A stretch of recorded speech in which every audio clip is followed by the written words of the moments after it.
ಕೊಪ್ಪಳ ಜಿಲ್ಲೆಯ ಎರೆಹಂಚಿನಾಳ ಗ್ರಾಮದ ಬಸವೇಶ್ವರ ದೇವಸ್ಥಾನದ ಆವರಣದಲ್ಲಿ ಪಂಚಮಿ ಹಬ್ಬ ನಿಮಿತ್ತ 3ನೇ ವಾರ್ಡಿನಲ್ಲಿ ಗುರುಹಿರಿಯರ ಸಮ್ಮುಖದಲ್ಲಿ ನಾಗಪ್ಪನ ಮೂರ್ತಿಯನ್ನು ಬೆಳಗ್ಗೆ ಹೋಮ ಬಿಲ್ವಾರ್ಚನೆ ಪುಷ್ಪಾರ್ಚನೆ ಪಂಚಾಮೃತ ರುದ್ರಾಭಿಷೇಕ ಪೂಜೆ ಸಲ್ಲಿಸಿ ಸ್ಥಾಪನೆ ಮಾಡಲಾಯಿತು. ಇನ್ನು ನಾಗಪ್ಪನ ಮೂರ್ತಿಯನ್ನು ಪ್ರತಿಷ್ಠಾಪನೆ ಮಾಡಿದ್ದು ಮಹಿಳೆಯರಿಗೆ ಅನುಕೂಲವಾಯಿತು. ಮಹಿಳೆಯರೆಲ್ಲರೂ ಪಂಚಮಿ ಹಬ್ಬದ ದಿನ ಹಾಲು ಎರೆಯಲು ನಾಗಪ್ಪನ ಮೂರ್ತಿ ಹುಡ್ಕೊಂಡು ಬೇರೊಂದು ವಾರ್ಡ್ಗೆ ಹೋಗಿ ಪಂಚಮಿ ಹಬ್ಬದ ದಿನದಂದು ಹಾಲು ಎರೆದುಕೊಂಡು ಬರಬೇಕಾಗಿತ್ತು. ಹಾಗಾಗಿ ನಾಗಪ್ಪ ಮೂರ್ತಿಯನ್ನು ಪ್ರತಿಷ್ಠಾಪನೆ ಮಾಡಿದ್ದು ತುಂಬಾ ಒಳ್ಳೆಯದಾಯಿತು ಎಂದು ಗ್ರಾಮದ ಮಹಿಳೆಯರು ಹೇಳಿಕೊಂಡರು. ಇನ್ನು ಈ ಕಾರ್ಯಕ್ರಮದ ನಿಮಿತ್ತವಾಗಿ ಜುಲೈ ಪೂರ್ವ ಮುಂಗಾರು ಮಳೆಗೆ ತುಂಬಿದಂತ ಕುಡಿಯುವ ನೀರಿನ ಕೆರೆಗೆ ಭರ್ಜರಿಯಾಗಿ ಖುಷಿಯಿಂದ ಪೂಜೆ ಸಲ್ಲಿಸಿ ಗ್ರಾಮದ ಗುರುಹಿರಿಯರು, ರೈತರು, ಯುವಕರು, ರೈತ ಮಹಿಳೆಯರು ಎಲ್ಲರೂ ಸೇರಿಕೊಂಡು ಇಂದು ಬೆಳಿಗ್ಗೆ ಕೆರೆಗೆ ಭರ್ಜರಿ ಬಾಗಿನ ಅರ್ಪಿಸಿದರು. ಈ ವಿಷಯವಾಗಿ ರೈತ ಸಂಘದ ರಾಜ್ಯ ಉಪಾಧ್ಯಕ್ಷ ಅಂದಪ್ಪ ರುದ್ರಪ್ಪ ಕುಳರ್ ಅವರು ತಿಳಿಸಿದ್ದಾರೆ. ಈ ಸಂದರ್ಭದಲ್ಲಿ ಶ್ರೀ ಪುತ್ರೇಶ್ವರ, ಶ್ರೀ ಬಸವೇಶ್ವರ ಟ್ರಸ್ಟ್ ಕಮಿಟಿ ಹಾಗೂ ಭಜನಾ ಮಂಡಳಿಯವರು ಇನ್ನಿತರರು ಕೂಡ ಈ ಕಾರ್ಯಕ್ರಮದಲ್ಲಿ ಉಪಸ್ಥಿತರಿದ್ದರು.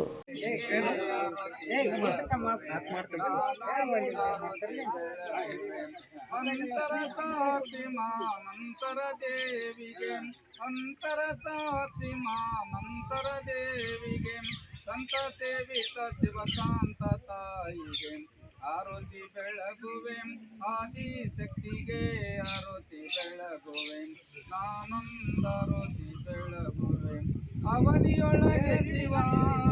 ಹೇಳ್ರಿ, ಇವತ್ತಿನ ಶುಭ ದಿವಸದಂದು, ಇವತ್ತಿನ ಸೋಮವಾರದಂದು ನಮ್ಮ ಗ್ರಾಮದಲ್ಲಿ ಮಳೆ ಬೆಳೆ ಸಮೃದ್ಧಿ ಆದ ಕಾರಣ ಪ್ರತಿ ವರ್ಷದ ಪದ್ಧತಿಯಂತೆ ಈ ವರ್ಷನೂ ಕೂಡ ಬಾಗಿನ ಕೊಡುವ ಕಾರ್ಯಕ್ರಮವನ್ನ ನಮ್ಮ ಗ್ರಾಮಸ್ಥರು ಮತ್ತು ಯುವಕರು ಮತ್ತು ಮಹಿಳೆಯರು ಎಲ್ಲರೂ ಕುಡ್ಕೊಂಡು ಈ ಕೆರೆಗೆ ಬಾಗಿನ ಏನು ಕೊಡ್ಬೇಕು ಆ ಸಾಮಾನುಗಳನ್ನು ತಗೊಂಬಂದು ಆನಂತರ ಇಲ್ಲಿ ಎಲ್ಲಾ ದೈವರು ಕುಡ್ಕೊಂಡು ಈ ಕುಂಭವನ್ನ ಹೂಡಿ ಬಾಗಿನ ಸಾಮಾನವನ್ನ ಭಕ್ತಿಪೂರ್ವಕವಾಗಿ ಈ ಕೆರೆಯಲ್ಲಿ ಇವತ್ತು ಮಳೆ ಪೂರ್ವ ಮುಂಗಾರಿ ಸಮೃದ್ಧಿ ಆಗೈತಿ. ಸಮೃದ್ಧಿ ಆಗಿ ಎಲ್ಲ ಇವತ್ತು ಪ್ರತಿ ವರ್ಷದಂತೆ ಈ ವರ್ಷ ಕೆರೆ ತುಂಬಿದೆ. ಕೆರೆ ತುಂಬಿ ಇವತ್ತು ಬಾಗಿನ ಅರ್ಪಿಸೋಣ ಕಾರ್ಯಕ್ರಮ ನಾವು ಹಿರಿಯರು ಸಮ್ಮುಖದಲ್ಲಿ, ಇವತ್ತು ಸ್ವಾಮಿಯರ ಸಮ್ಮುಖದಲ್ಲಿ ಎಲ್ಲರೂ ಸೇರಿ ಇವತ್ತು ಇದನ್ನ